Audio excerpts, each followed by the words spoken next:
comedian David Boyle, and I'm quitting alcohol. So went and saw my old man in hospital yesterday. He's doing well. He had another hip replacement on Thursday, I think it was.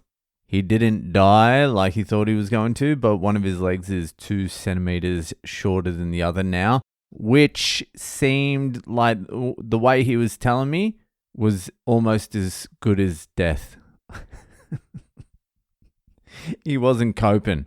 Nah, he was coping all right. He's already up walking, so that's a good sign. Last time it took him ages to start walking again. They're still making you wear masks in the hospital. Like half the people are wearing masks, half the people aren't. Guess which half I was in? Oh, fuck. I was speaking to this guy at jiu-jitsu. He's one of the parents of the kids my son does jiu-jitsu with. So I'm sitting there having a chat, and I was just like, how did your sons cope with losing? He said the youngest didn't give a fuck, said the oldest fucking hated it. Then I was like, do you train? He's like, yeah, I just started training. It's fucking hectic. And then I told him I do fucking gi and no gi. And I said the gi is actually a lot harder. It's fucking more intense. He's like, oh, yeah, I wouldn't mind doing it, but I've got this heart thing. And I'm like, oof, heart thing. What's this heart thing? So I was like, oh yeah, yep. And then we kept on talking for about a minute, but I couldn't let the heart thing slide. So I was like, oh yeah, how long have you had that heart thing for? And he was like, well, 20 fucking years ago I had heart surgery, but I've been fucking fine ever since. I'm like, oh, so it was the heart surgery. He's like, no, it was the fucking vaccine. As soon as I got the fucking vaccine, I was hospitalized and now I'm on medication. I've got fucking myocarditis for life. Medication for life. I'm like, so it was the vaccine. He's like, yeah, it was the day I got the vaccine. I was hospitalized and I was fucked for months and months. He's like, I had to quit my job. He's like, the only reason I got the fucking vaccine was to keep my job.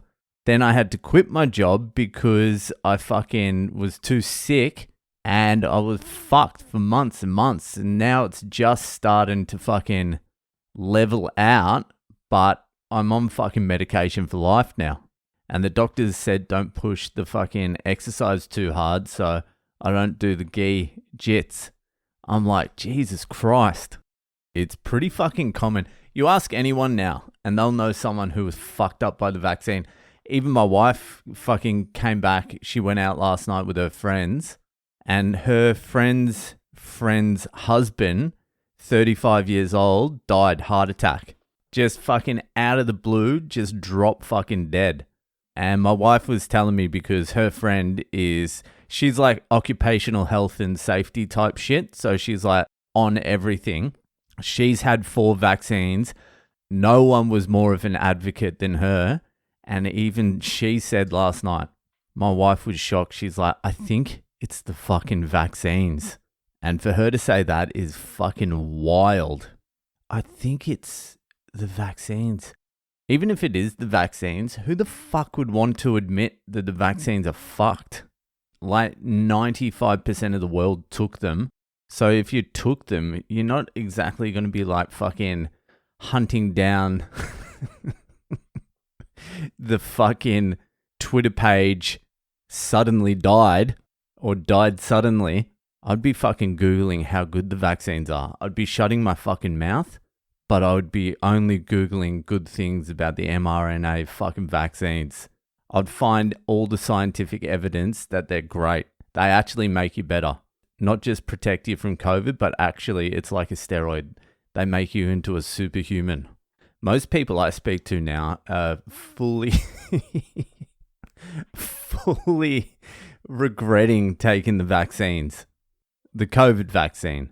And I kind of feel bad for them as well because they were only doing it out of fear. But I suppose that's why you don't fucking do things out of fear. Like some cunt back in the day said, the only thing you have to fear is fear itself. Anyway, fucking, that'll do it for today. I'm going to go meet a fucking mate for dinner. Enjoy the rest of your weekend, and I'll see you the fuck later.